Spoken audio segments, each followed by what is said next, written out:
Hi, my name is Brendan Gahan, and this is Uncommon. Uncommon is a production by Neural, an agency that helps both brands and talent tell their story. To learn more, just visit neural.com. That's NEURALLE.com.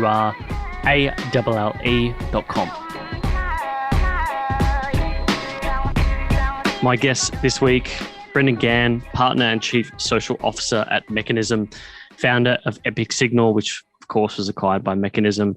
You're also on the advisory board for VidCon and was named under Forbes 30 under 30.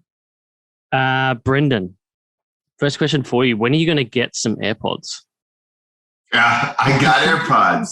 They're just, I like the plugged in ones for when I'm like doing any recording or like at my desktop, because occasionally there's like, those like connectivity issues. You like pull them up and then it connects to your iPhone. And you're like, like scrambling. So I like plugged in when I'm at my desktop. Yeah, because I know you as the guy on TikTok who's always holding the little thing to his mouth.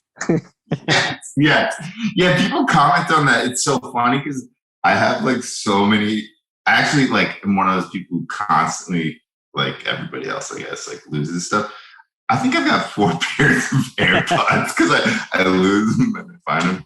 I forgot. I thought you were talking about because of this right now. No. Yeah. That's funny because every time, I'll log in. I'm like, why the fuck does this guy not have like AirPods? But that makes sense because when you are recording it is a massive pain in the ass. Yeah, and I don't like the sound of when I'm doing the TikTok with the AirPods for some reason. It doesn't seem very tinny. But I did finally break down and get like one of those lav mics for right here, and I've been using that the last few weeks. So nice. That's been nice. Yeah. Let's roll back to a time well before TikTok. What's your earliest inception memory of your childhood?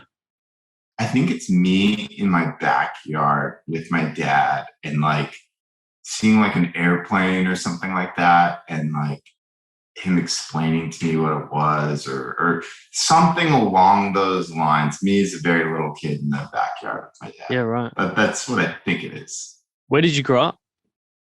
In Southern California, Ventura. It's sort of up the coast from LA. Okay, nice. So SoCal, seeing planes. Yeah, it's funny how you think about those memories. I had one recently that reappeared in my head, and it was my parents on the side of the house. They got a little bit of concrete to fix up like a gap between the weatherboard, and I don't know why, but I'd been at kindergarten and I'd been putting shapes into like Play-Doh or dough or something like that. And I was like, this has the same texture as that. And so I went and got these wooden pieces of something and just put all these shapes in the concrete. My parents were like, but I remember that because my parents were so angry. It's the angriest I'd ever seen them at that age. So that's probably one of my favorite memories. That makes sense. Because like those emotional moments too, if like they're angry, that's going to like stick. For sure. Growing up, what did you think you were going to be when you were a kid?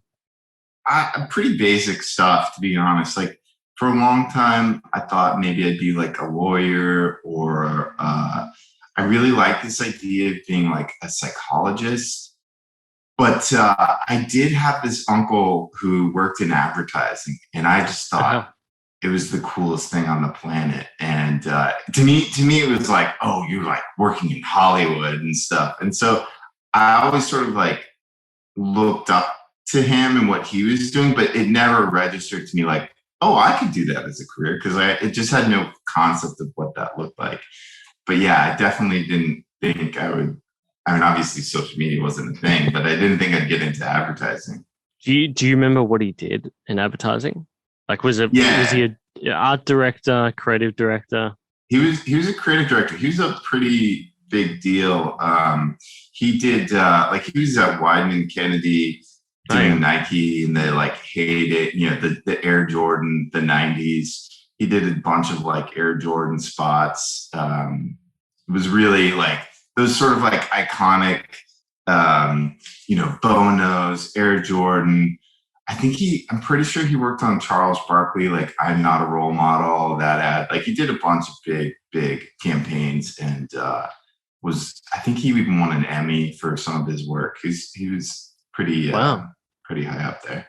When you think back about that period of time, and there's always like a lesson there, whether it's from an uncle, a grandparent, a parent, there's always some sort of a lesson that it really sort of defines part of your personality when you get on later in life. And you realize this in hindsight often, for me, noticing it, I'm basically mirroring my father, but then you also realize, okay, this is a nice trait to somewhat have, even though you grimace at the fact that, oh my God, I'm like my dad. I'm just like my dad. For me, it was always this hard work ethic. And I saw that indirectly because I'd be sitting in his factory. He was a printer, smell the smell of freshly printed paper, stuff like that. So that was sort of the thing for me in hindsight that I look at. It was hard work. Do you have anything like that growing up? Yeah, I would definitely. It's funny. I was thinking the same thing. Hard work.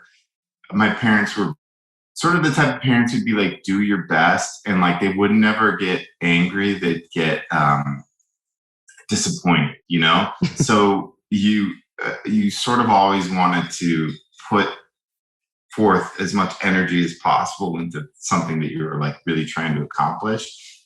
So I think I picked that like level of grit up from them a bit. And then from my uncle, which, was more like later in life, when I would talk to him about advertising and get advice from him, he was almost more like, while he worked incredibly hard, he was almost more like, dude, anybody can do this job. Nobody knows what they're doing. Sort of like breaking down this facade that you like sort of build up in your mind that like, well, I can't do this. And he'd be like, nobody knows what they're doing. like just go out there and like, do your best and like, don't worry about it. Like nobody knows what they're doing. This is all this like fake facade, and like don't stress about the details. Like you can do it just as well as the next guy. Wow. Do you think that moment or that particular thing from your uncle, the hard work is a very tangible one that you could put a line through and distinguish it? But when you hear your uncle knowing what he did in advertising say something like that, did it more so build your confidence? Or did it just make you real? Did you have a sort of rationalization or an awareness built from that point onwards that, yeah, actually I can do that, and you believe that moving forward? I think a bit of both. I also think there was always sort of like, there's always this eternal struggle where like, when I get down, I don't believe it. And then like, I'll try and amp myself up and I'll kind of drink the Kool-Aid a little bit. So, it really depends on the moment. Like at times I've like really bought into it and used that as sort of momentum to overcome things, or at least put myself in situations that are uncomfortable. But yeah. So I think it's come in handy for sure. Yeah. So let's talk about the early ad career. So graduated University of California, Santa Cruz, 2005, Bachelor of Psychology and History. The timing for you sort of seems like perfect to get into the social space, because this was sort of the advent really of that time. Here, from what my producer pulled, and we went through your whole LinkedIn's so good these days for like looking at people's CVs and just seeing, oh yeah, that makes sense now, that sort of thing. And so you're an account exec. It sort of seems like 2006, you did your first influencer campaign. I think it was with Smosh. Yeah, you were like, wow, you guys did your research. Yeah. And I think the reason why was like you were just shocked that the price of billboards was so expensive.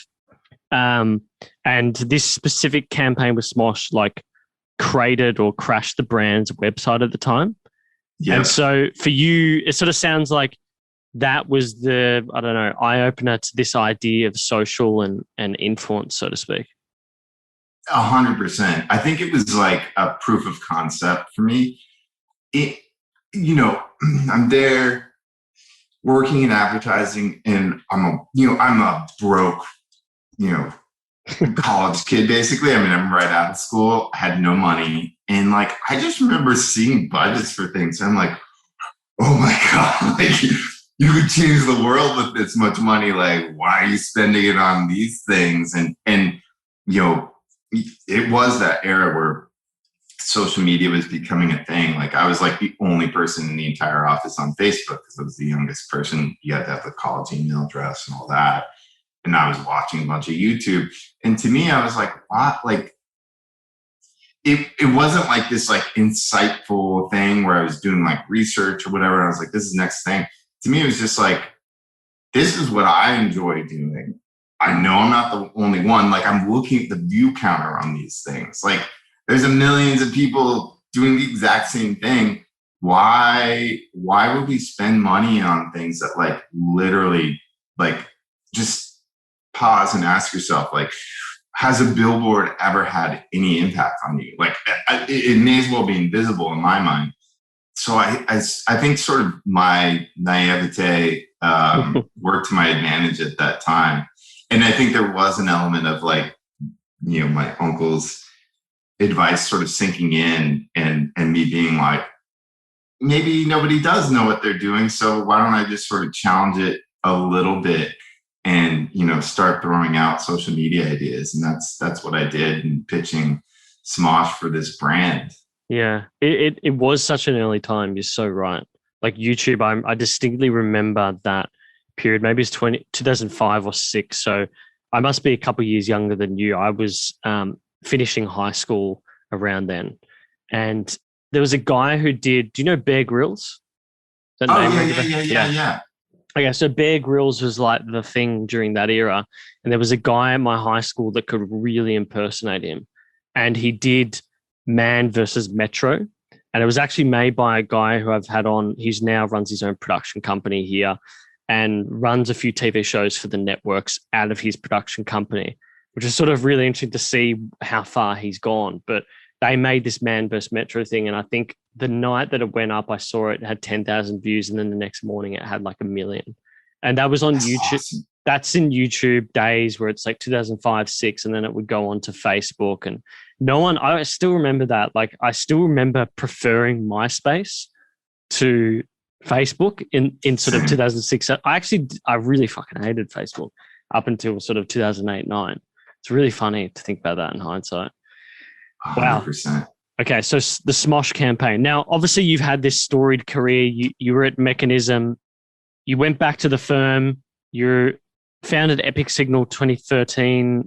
We've got VidCom, now back to Mekanism as well. So clearly you're one of the first guys by chance that enters this space. I think you've said that in previous interviews that the timing was just impeccable. You're really there at the commercial birth of social and influencer marketing, let's say. There's many different campaigns you run. We've got Mountain Dew, Unilever, Amazon, 20th Century Fox, the Olympics, many different features.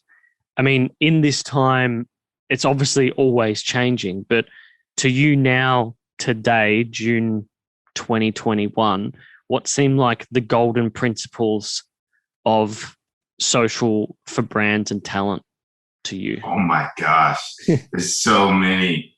Well, I'll just start rattling some up, and anything which you want to do a deep dive on, let me know.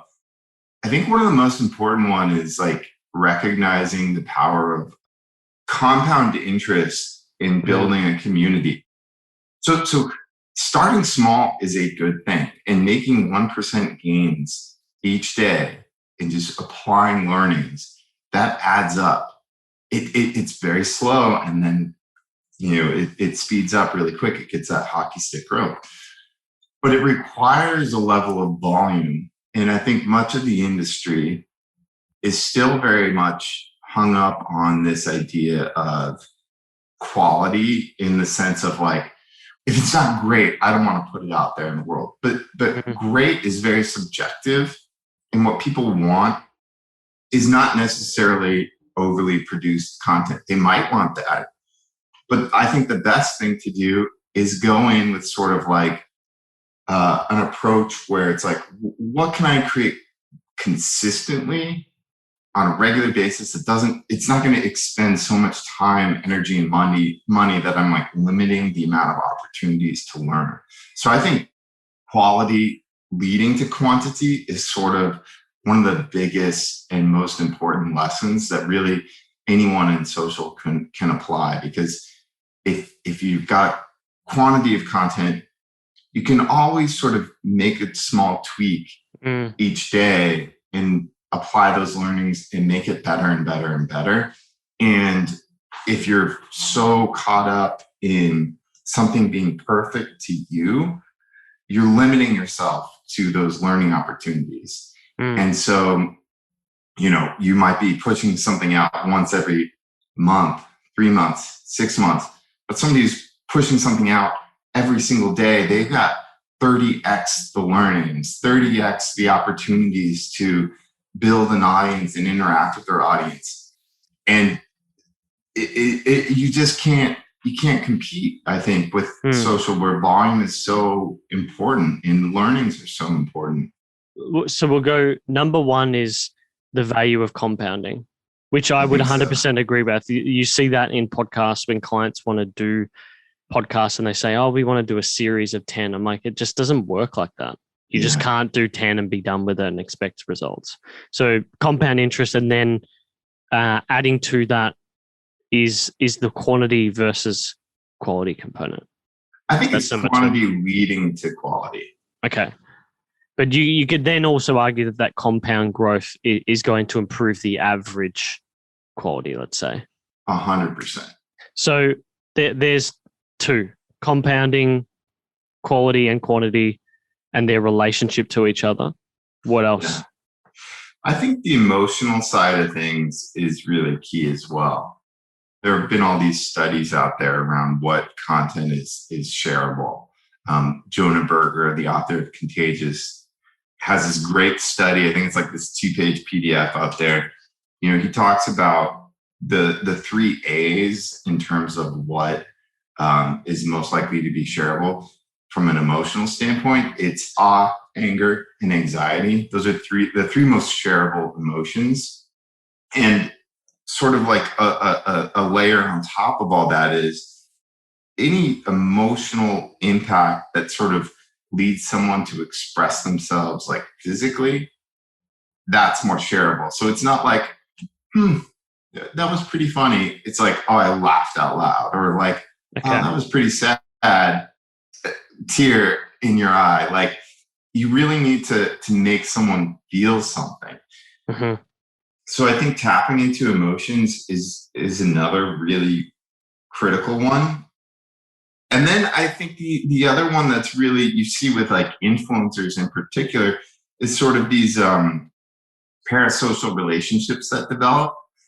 People talk a lot about like authenticity and these sort of terms which in my mind, I don't think quite capture what is happening, which is, I see this person every single day. I see into their lives. I'm like looking into their eyes. Your brain processes that not really that much differently from like if that person's actually there in front of you. And that leads them to actually develop a relationship with them. There's like this whole, it's your limbic system. It like kicks off the same emotions and, serotonin or whatever. I don't know what chemicals they are. When you're looking in someone's eyes on a computer as if they're right there. And so that leads to basically like friendships at scale. So like this one-to-many friendship. And that's why influencers are able to sort of, or just individuals are able to get audiences to go to such great lengths, and why it doesn't necessarily translate to, I think the results often don't translate as well to stuff like a great campaign or a celebrity, because you don't have that emotional connection.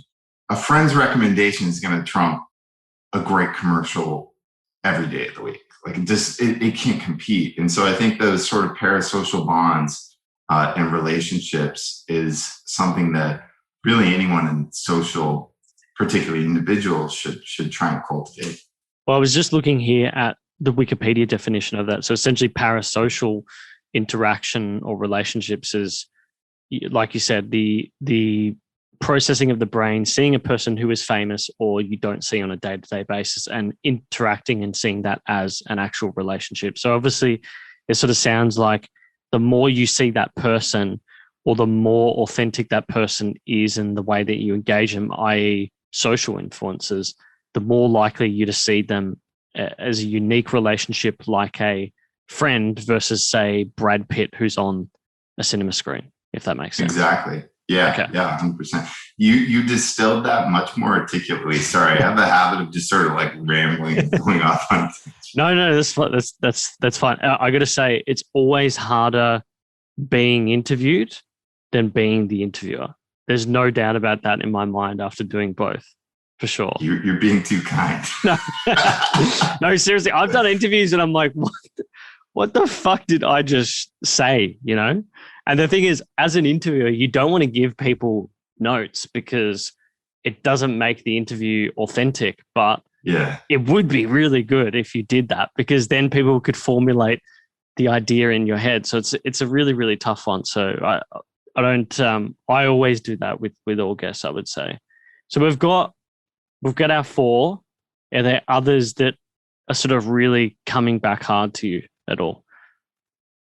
I'm trying to think here what another good, I mean, there's definitely a lot more. Obviously stuff, there's like the basics, like niche is super important. Yep. You know, you've got to carve out a point of differentiation. You know, nowadays there's a million gaming channels. So what's your point of differentiation? I think oftentimes the best way to sort of define that is like overlap interests. And that makes it more narrow. And people think, oh, well, it's more narrow. I'm going to appeal to a smaller audience, but it's sort of like the inverse. It's like you're actually going to appeal to a very specific audience, which will then lead you to being able to grow a larger audience. Whereas if you try and go broad, nobody's going to latch on to you, and you need that core foundation to build upon. Can I suggest one that I've noticed in the way that you talk about content, and maybe this is a subsection of a niche, in that, so we at our agency, we manage, we'll probably only have 20 to 25, but we manage creators, and there's a TikTok focus simply because Instagram and YouTube talent managers don't take TikTok seriously as they should right now. So it's given us an opportunity, right? And every month I'll sit down with the creator and talk content strategy with them, what they're doing, etc. And I've noticed in particular, it's the idea of the format. I don't know if you'd agree with me on this, but it is, if you have a creator and they have 3 to 5 formats that they repeat continuously, that they know their audience will come back to, just like Disney buys Star Wars and then makes 20 movies out of it. There's a repeatable format that they can use so long as their audience doesn't dissipate away from it and they're continuing to experiment. I always find that is a good principle as well. 100%. I think that is so critical. And I think that's like, well, there's a few things to that. Like, look at, every big YouTube channel, and you can sort of see the parallels. There's like, dude, perfect trick shots. Like, you can summarize what they do in every video with like 1 or 2 words. And I think part of the beauty of that singular focus and format is, one, you're able to apply learnings video to video, because you can sort of tweak with different variables and you're not starting from a blank slate each time. So that almost like ladders back up to the compounding interest, because you're like making small adjustments versus not able to apply learnings from video to video. And then I think from a memorability standpoint and like resonating with the audience, it's like they know exactly what they signed up for if they followed you. And they're not going to see something different. And then from a creator standpoint, if you have that defined format, that focus allows you to increase the volume of content, because you're not starting from scratch. From a straight resource production standpoint, you're able to use the same setup. From an ideation standpoint, you're not, what's my big idea? And then what's the execution? You've got the big idea. You're just focused on the execution. So I think that's a great one. Okay. So that, it intrigues me around your creative process. I want to talk about Epic, Signal in a little bit and how that got into Mechanism. But I'm thinking about Mechanism today. Your job, you're a partner, you're in charge of essentially social media or the social media offering, let's say, at the agency. Would I be wrong in saying that? No, you'd be correct in saying that. Okay. So you lead the social division. Walk us through, when you're meeting with a brand, walk us through what that creative process looks like at a high level. How you think about these particular principles in particular, how does that affect the overall process? And then maybe we can jump into where brands continually make mistakes. For sure. So when we're working with a brand, typically what we do is before we go off and develop a strategy and ideate it all, we do research. And, if we're doing social, we're doing a social audit, getting insights, looking at the competitors, looking at the brand, if it's an existing brand, and trying to identify what are people resonating with within this category? What topics are they talking about? What are their interests, their passions? What's working with their competitors? What isn't? What content series are already working really well for them? What are not? And that, with whatever sort of brand research and brand strategy research, ultimately informs the creative and strategic brief. So you've got all these inputs, and then in the brief is sort of the who, what, when, where, why, how. Like, what's the problem we're trying to solve for? Here's backup information you should know. And that informs sort of like a big overarching creative idea. Once we nail that down based on the specific asks, we go about developing on the social front, like a social media playbook where we define stuff like, here's what the brand looks like, here's what the brand sounds like within social, here's the specific roles of the different platforms, and sort of like what our investment in that platform looks like from a really tactical standpoint. And then from there, we break out sort of what we were talking about with the content series, making sure that we've got repeatable content series. And we oftentimes apply this thing called the hero hub help model. So like hero being your like sort of go big brand moments, hub are those repeatable series, and then help is sort of like capitalizing on what people are already interested in, whether that's like search or trending topics.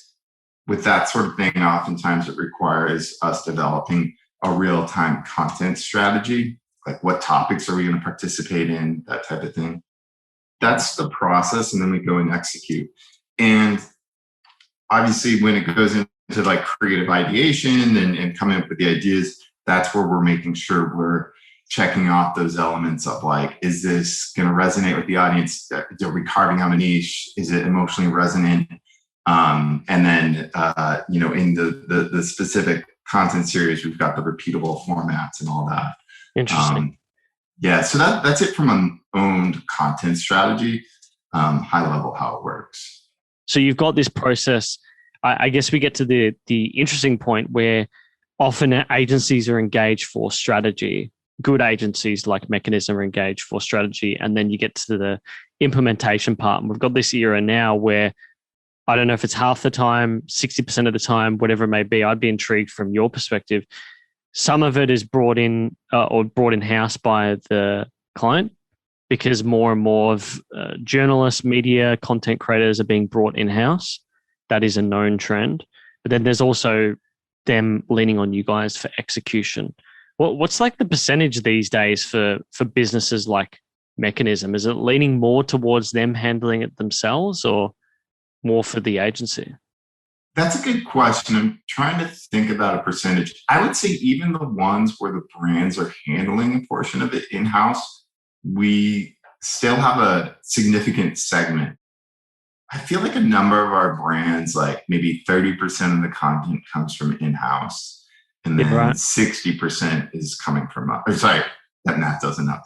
30% from the brands, 70% from us is probably like about average when the brand is taking stuff on internally. Because there's like sort of like staple things that they have that they sort of need to check the boxes on. Oftentimes it's like internal sort of or like CSR initiatives or specific sales. Oftentimes or maybe very specific product photography or details that they'll sort of just have these assets on hand because it's being used in a myriad of places and situations. And so our role in that situation is making sure it fits into a broader content category and things are sort of being distributed properly and that type of thing.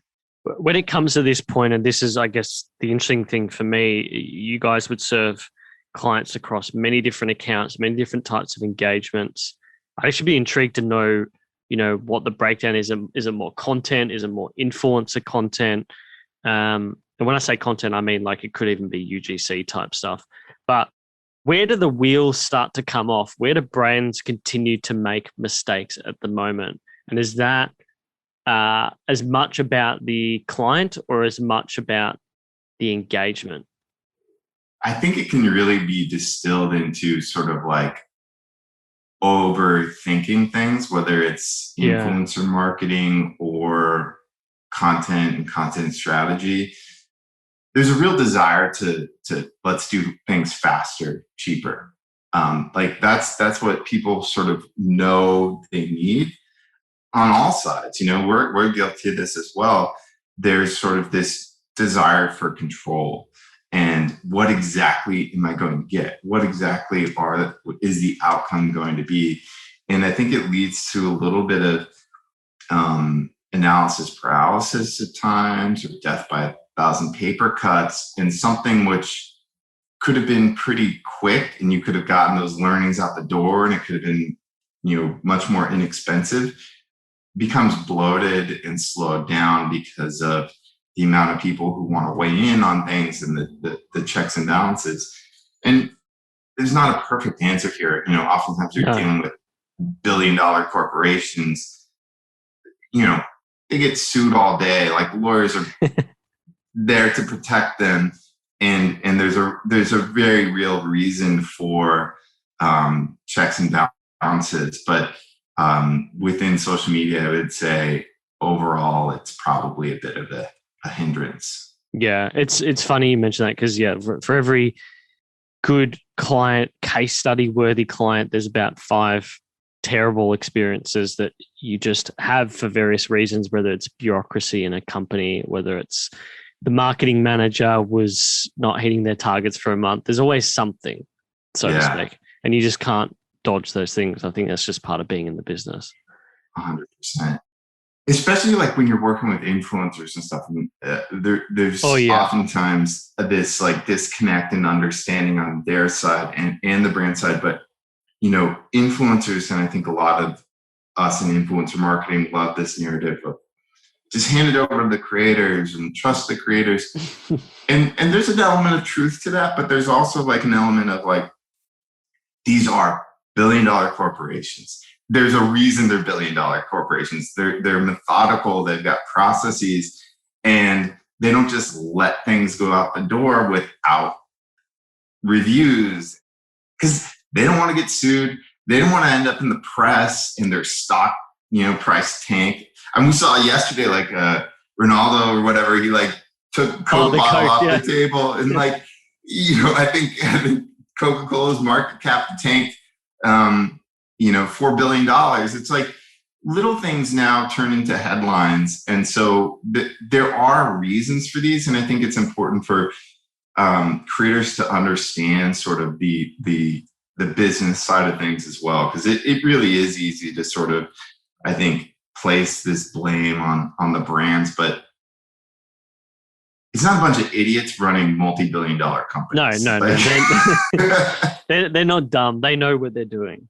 They know what they're doing. It's always fun being in the middle of it. That's 100%. I would say that. Like I've just been negotiating something for one creator, like an ambassadorship, and it's just always fun to sort of educate both sides around what is fair. 100%. You. Are you intrigued by this episode? If so, go to our footer on the website, neurale.com, neurale.com. We're going to give you an insight each week. It's going to be on business, marketing, or a topic that we covered in the episode at all. We'd love your support, and it would help us in developing the intellect around this series. But without going on too much longer, let's get back into this episode. I was intrigued. I mean, being a principal myself, Epic Signal, the foundation, I think it was 8 years into the industry, and you set it up, the firm that is.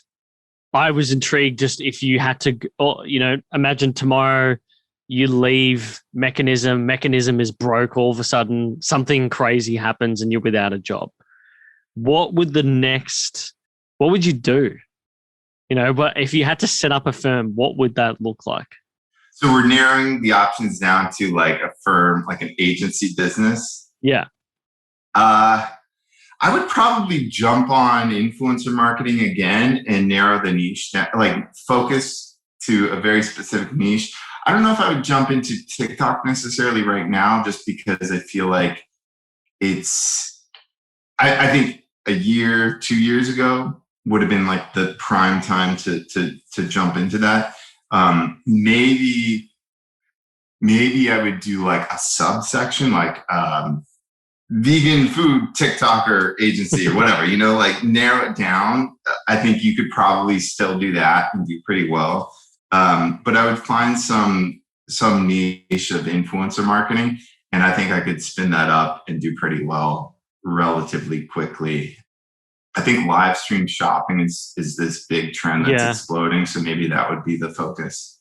Yeah, I guess that sort of, you segued into my next question very well. And that is, where's the pockets of opportunity? I mean, much like our agency we're in a same space, influencer, social marketing. Our sub-specialization, I would say, is sort of TikTok. It's still very early here in Australia in comparison to the US. We're often like 3 years behind you guys. Logan v. Mayweather was just a thing the other week.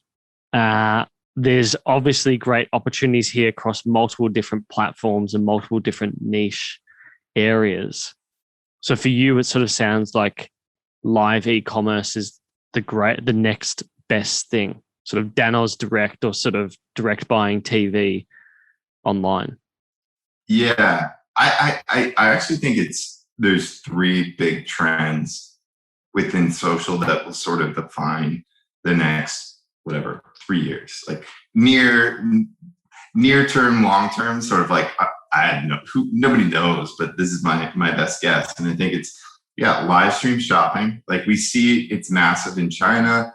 China has sort of become the leading indicator for the West now, and sort of like a role reversal. All the platforms are adopting live stream shopping functionality and just social commerce in general. So I think that's a big one. I think the other one is dark social. So basically like private communities, closed communities are the next sort of frontier. Discord is exploding. We're seeing these SMS, text message services exploding, WhatsApp groups, WeChat. I think there's sort of this need that's developed because we've been so open and sharing everything on social, but people want these like digital campfires. They want their community, and that requires sort of more intimacy. So I think dark social is going to continue to grow. And then third, what you sort of touched on, I think sort of the George Foreman, like, the George Foreman grill, that model for influencers, or sort of like Air Jordan Nike model, where it's like the productization, influencers developing their own brands is going to be massive. I mean, we've already seen so many examples, like Mr. Beast Burgers, every creator in their merch lines. I mean, H3H3, Teddy Fresh, FaZe Clan, all these companies, these creators are developing their own brands and products. And then on the flip side, the really smart brands are co-creating products with creators. Like look at like G Fuel. They've had this sort of meteoric rise by partnering with creators and doing like, we're doing the PewDiePie flavored, G Fuel. And like, these drops, or like Adidas and Ninja. And I think we're going to see a lot more of that, because I mean, influencers are more popular than athletes and celebrities. So to me, it seemed like a no-brainer. I can't believe we're not further along with all this already. Well, it's funny you mentioned the productization thing, because look, I would agree on all of these points. I'm not as well clued in on the dark social component. I use WhatsApp a lot. I'm not very good with Discord. I know I should be digging further into that. I wish I was better with it too. I feel like I'm like old when I go into it. The main thing for me with Discord that I find interesting is on the cryptocurrency front, which for productization, I think the big thing for me that's been interesting is NFTs, because we have a few digital creators on our roster that we are actively looking into that.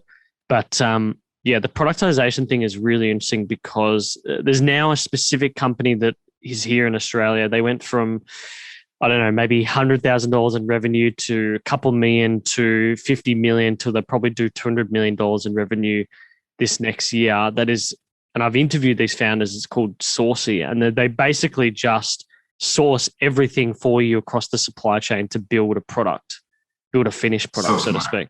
It's a brilliant fucking business. And I've seen other talent managers meet with them and go, are they building a product for this creator?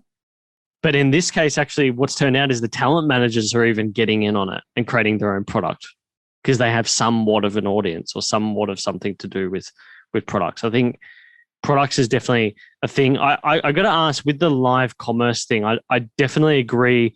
There was this app that I used maybe 6 months ago, because we were looking at a campaign with a Chinese company. They were launching here in Australia, and they were talking about this specific platform that exists in China called Red.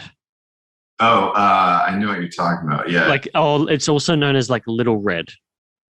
Yes, for like little red book, like for Chinese New Year and stuff. Yeah. Yeah, and so it's basically like live commerce. You're watching people stream live and talk about a certain product. There's also like the standard social component. Like if I look at it now, it's just literally people just posting ordinary stuff, but most of it is that, which I found really, really interesting. So, but have you seen tangible examples here in the West of that on certain platforms? Yeah, for sure. The one that jumps out to me is just straight up Amazon. Okay. They launched on their home screen the live stream tab. And so they've got channels that are just live stream commerce. And like anyone within the Amazon affiliate network, so any influencers that have sort of opted in to Amazon's existing affiliate program can opt into live streaming and host a live and sell products and get an affiliate fee. And I actually invested in a company that is playing in this space a bit, and they've been seeing a lot of success. They're on multiple platforms, but Amazon in particular. And I've got a bunch of buddies that have dabbled in it. And like, I can't remember how much money, but a friend of mine was playing around with it and, sending me screenshots. It's like, oh, whatever, made a few $1,000 from like live streaming on Amazon. And I think that's probably the only one where I have like personally seen the specific results. But, TikTok has been experimenting with their like Walmart partnerships. That's sort of been a one-off, but I think live for TikTok is going to be big by end of this year, early next. But we've got Facebook Shop, Instagram Shop. All of them are rolling out these features. Out of interest, that company that you invested in, what was the name of it? Can you disclose? Yeah, it? So it's totally. I was going to say it, but then I didn't want to seem like I'm like doing like plugs, but Orca live stream. Okay. There's a really great article that just came out about them announcing their launch in Hollywood Reporter. So if you Google Orca live stream, Max Benader is the founder, and he's been in the space for in like the creator space for a long time. He worked with the Fine Brothers, helped found Doing Things Media, and a couple other companies. He's sort of a serial entrepreneur in the creative space. And you're right. Like I've never seen this, but I'm just looking at the Amazon page right now, and it is literally a page, and they've got the shopping icon, of course, and they've got the videos. It's really, really fascinating because I'd not seen this at all. So Yeah. I just assumed when you said that it was like, oh, okay, it's people streaming on Twitch and it's integrating in with Amazon or something like that. But no, it's literally on Amazon itself.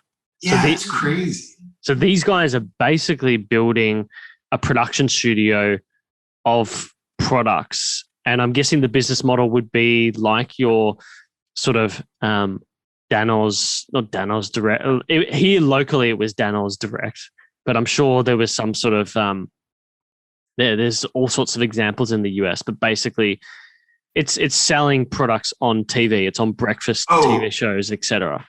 Probably like our equivalent is probably like QVC. Yeah. Who's the one that was owned by Liberty Media? I can't remember. I've just read the bloody book about it. Liberty Media cable shopping, or I can't remember the name. Home Shopping Network. Yeah, the Home Shopping Network was one, and then they split it out. QVC. It was QVC.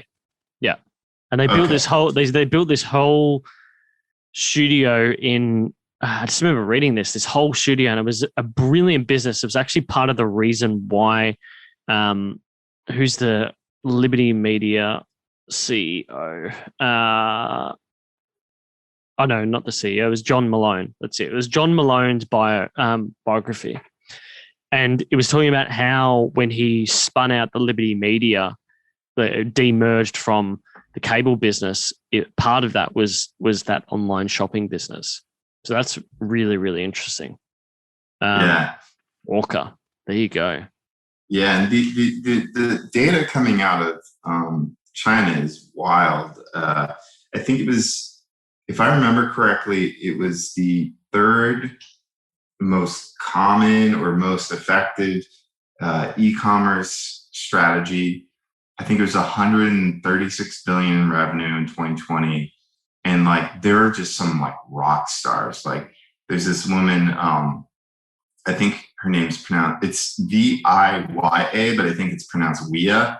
Okay. She's sort of like dubbed the live stream queen of shopping. And like, she gets at her peak, like 40 million concurrent viewers, has sold everything under the sun. Like people, there's like I guess in one live stream, I don't know how this worked, but she supposedly sold a rocket for $5 million. I don't know how that's allowed, but I like looked, I did research on this. It is a real thing. It's not some like made up stuff. But she sold homes and makeup, and she did a collab with Kim Kardashian when Kim Kardashian was trying to launch some products in China. The sort of these creators are just crushing it, and it doesn't seem like I haven't seen any, or I haven't come across a real solid argument like why it's merely a cultural thing and it won't sort of apply in the West. It seems as though, we already know QVC works. It'll 100% work. I mean, we have a client who runs like a really long-standing handbag business, and her business model was basically a few retail stores, so Sydney, Melbourne, in the premium, what they call the Paris end shops, so amongst Louis Vuitton, etc. So it was the price point for the handbag was $500-$600, sort of looking 40 to 50-year-old women was the target demographic. Then they'd sell wholesale. Then the internet came along, and it was all about Shopify.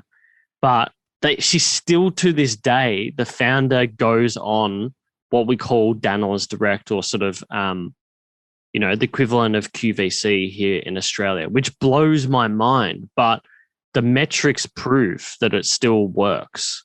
So to me, there's no cultural element to it. I think it's absolutely going to come here. It's just that the streaming component makes it a lot easier to start a business or an opportunity around these sort of products. So I guess my question to you then is, we were all so used to it in the West of you'd be watching daytime or breakfast TV, and then they'd snap to Moira to talk about this George Foreman grill. Do you see that being a necessity, or do you think there'll just be channels where they only talk about that for an entire 6-hour period of live streaming, or do you think it'll just be clips like Orca or something else? Well, I think what it'll be is more streams and communities built around personalities and then pushing the products they trust. So like sort of in the same way, like what's analogous, I think, is sort of like the morning TV shows and how they would have guests on and be like 2 minutes and that's it. And now there's like podcasts that are like, what we're doing right now, this is gonna be hour and a half. Some podcasts are like 3 hours long and it's just talking to that person about the topic. And I think people become so invested in these personalities, the same thing is going to be happening with the live streams, where it's the personality is sort of going to be the draw. And I imagine there will be a variety of different formats and ways in which they push the product, whether it's singular focus or they focus across a vertical, or it's more like demographic focus, but the people will be tuning in for that personality who's doing the long form content. Tapping into that parasocial relationship. Hey, there you go. Loop it back. Okay, so I guess this all raises a question for me of we all know Mary Meeker's Internet Trends Report. There's obviously a lot of data that we look to. I often look to things like trends.co. They've got a weekly newsletter. There's a bunch of other different sources. You read whatever financial news you read, whatever tech news, TechCrunch, Reddit, etc. For you at a higher strategic level, are there any governing metrics, numbers, or guidance that you look towards each year to look at the health of social or content or influencers?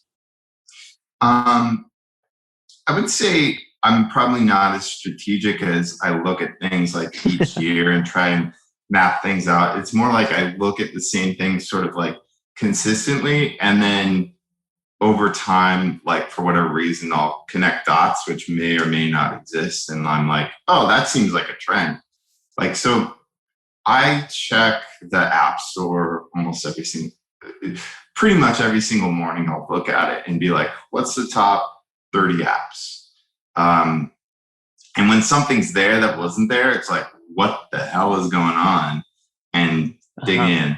I check YouTube trending. I check Twitter trends. I check Google Trends pretty regularly. And then I've got like a ton of blogs that I take a look at, and websites I look at from an industry standpoint, Ad Age, Adweek, Fast Company, and then a bunch of the blogs that you just mentioned. Tube Filter I read religiously. And then I actually read a number of publications that cover social commerce within China, because I'm really curious what's coming out of there. And then us as an agency, we've got subscriptions to Wark and eMarketer, and I have notifications set up so that they email me reports around certain topics. And I'll at least skim those and be like, okay, is this relevant? Is this interesting? Interesting. And, yeah. I was going to say on the social commerce side of things, that publication, what was the name of it? For the Chinese stuff. Yeah. Yeah. There's a few. There's Jing Daily, Jing. There's Pan Daily, PAN.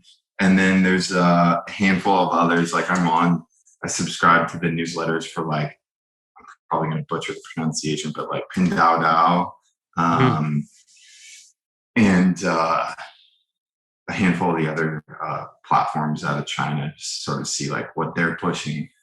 Really, it's really interesting looking at Qing Daily. So it looks like essentially the business of luxury in China, if I'm not mistaken. Is that right? Correct. Yeah.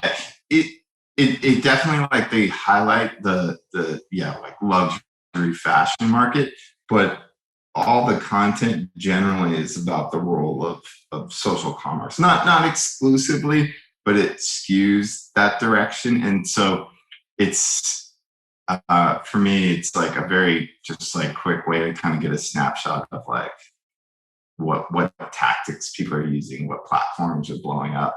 And then usually I'll be like, oh, that sounds interesting, and go down a rabbit hole, Google searches to learn more. Uh-huh. So before we get into rapid fire questions to finish things off, you do a lot of these interviews, or you would do a few. What's something that you wish you got asked more about, or you wish you could talk more about? That's a good question. Oh my gosh.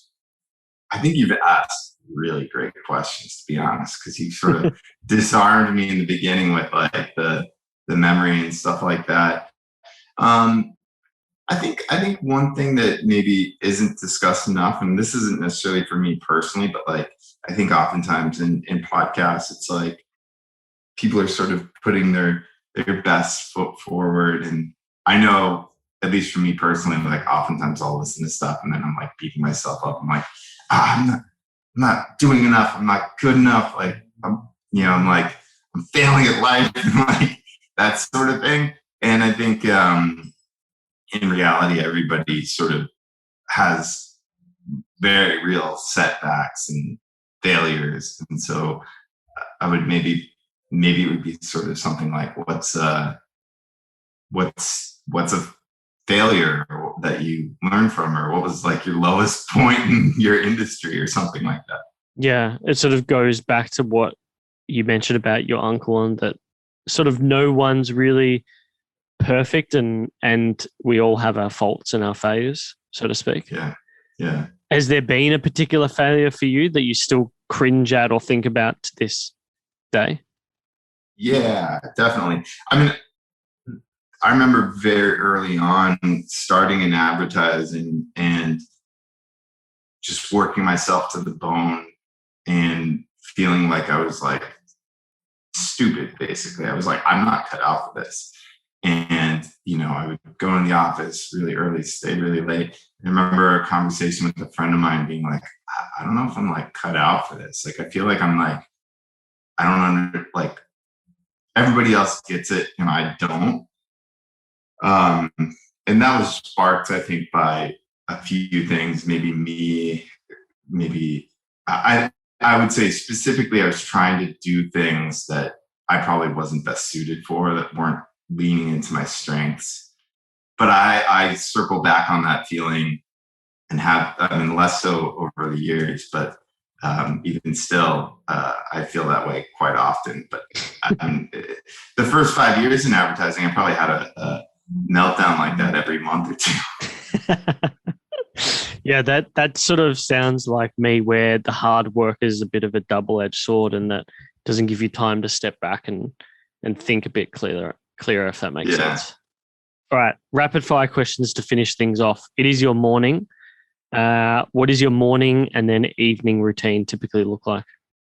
Lately, I've been really trying to sleep more. So up until probably like 2 or 3 months ago, my morning routine was wake up at like 3 or 4 in the morning. Wow. Do work for a few hours, and then work out or whatever, have some breakfast, and kind of get my act together, and then get back to work. Usually the morning hours I would focus on more personal work. Like, I write a lot of or I try and write blog posts and do TikToks and all that stuff. And then evening, so I live with my fiance. We usually wind down work, I don't know, 7 or so, have dinner at home, maybe watch like an episode of The Office and sort of hang out and just chill for a couple hours, and go to bed at a reasonable hour. Lately, though, I've been trying to get more sleep, so I usually wake up every morning at 6. Okay, sounds a bit healthier. Yeah, and then I'll work out and then start work. Yeah, right. Wow, that 3 to 4 a.m. That's pretty tough. What have you been watching lately on Netflix? Have you touched Bo Burnham's Inside? Have you looked at anything else that's blown your mind of late? Oh my gosh. Is it Netflix specifically or any streaming? Anything. Yeah. All right. So Bo Burnham Inside, I really wanted to watch, and I sat down to watch it with my fiance, and she's like, I don't want to watch this. Like, we got 5 minutes in, she's like, I'm done. So I will go and watch that off by myself later. I'm excited to watch that. A few things that have blown my mind recently. Your Honor with Bryan Cranston. I think it's streaming on Showtime. Oh my gosh. It is like probably the best TV I've seen in years. Nothing has made me feel like this anxious. It's so good. I'll do a quick synopsis and then we can move on. But like, he's a judge in New Orleans, and I'm not giving you anything away. All this happens in the premise is set up in the first episode. Judge in New Orleans. His son gets in a hit and run and kills a kid. He leaves the scene. His dad is like, oh my gosh, this is terrible. We're going to go do the right thing. We're going to take you into the police station, and you're going to step up and take accountability for this. And as they're about to go in and he's going to turn himself in, he realizes who the father of the kid is. The father of the kid that was killed is the local mob boss. So then he's like, if my kid goes in prison or like goes and admits he did this, he's a dead man. Like, he's going to kill him. Oh, wow. What a great premise. Yeah. So the whole series is sort of like them trying to navigate things, and things just get worse and worse, and it's incredible. That 000, which is on Amazon, I believe, it's about sort of like the drug trade, and set in U.S., Mexico, and Italy, and it's kind of showing everybody along the line and their different roles and how they're corrupt, and that's pretty intense. And what was the name of that one? It's 000. Yeah, just spelled out 0. Yeah, that was huge here in Australia. I remember when that came out. It was a very good series. I still haven't watched it, but I really should watch it. It's like beautifully shot. Like, yeah, it's very cinematic. Incredible. Very cinematic. I mean, I just finished Homeland because my parents were going on about it, and I was like, oh, what's the fast? But we finally watched that. We're on to Startup now on Netflix. Is that any good? I've been debating watching that. It's pretty good. Like, it's a good premise. I guess both of them have their pros and cons with the writing. Like, sometimes you read or watch these shows and like, this just wouldn't happen. But everything else is really good about it, and that's what makes it frustrating. I think the biggest thing I've noticed about TV shows is how willing showrunners are to run a show into the ground in its last season just to get the job finished. In tandem with the network, and how much it can ruin a show for you. 100%. So yeah, that's been very interesting for me. Yeah, I sort of like these like mini series. Like Your Honor was like, I don't know, 8-10 episodes. 000 was 6 episodes. It's like, it's enough that you like can really they can really build out a story. But yeah, it doesn't drag on, and then you like kind of get disappointed. Yeah, that's a tough one. So, last question for you: best purchase in the last 6 months under $200. Under $200. Probably this thing, the Whoop. It's like a health and fitness tracker. It's crazy. Like, I always like just tracking like what's going on in my body. I'm very curious about it. But this thing, it tracks so much information and provides so many insights. It breaks down your sleep, the type of sleep you're in at different times. It aggregates the data. It tells you your recovery. It tells you it gives you advice on what you need to do to recover.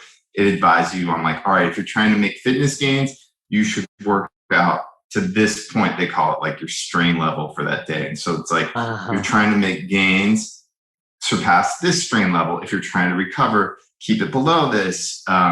It tracks like your heart rate variability, resting heart rate. It's just like, and you can wear it all the time because like the charger can just slip on and off.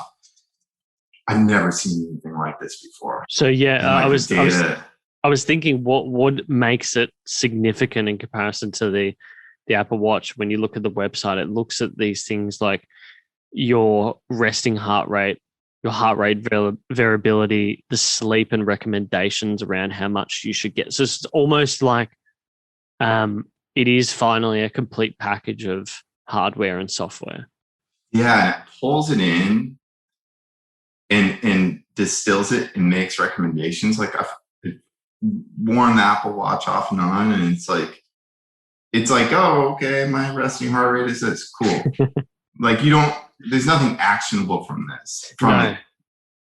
And with this, it's like, it's awesome, and it like pushes you. And then at the same time, you can like enter different groups. Like I'm in like you can see your rankings, like New Yorkers. How do I rank from strain, sleep, recovery, frequent flyers, runners, like whatever it is.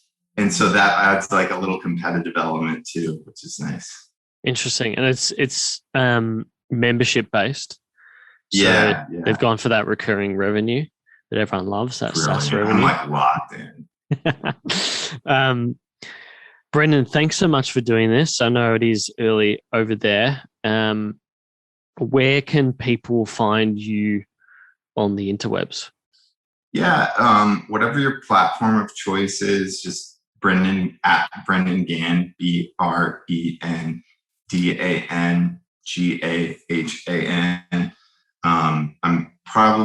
I probably create the most content on TikTok and LinkedIn. Yeah. My personal blog, I've got a newsletter, and I write. I think I've got I would hope pretty decent blog posts that covers a lot of sort of like those principles we talked about. I really like geeking out on sort of like the marketing psychology and kind of the triggers that platforms use to keep you coming back, and content strategy and that type of thing. Do you think you do that most in that newsletter?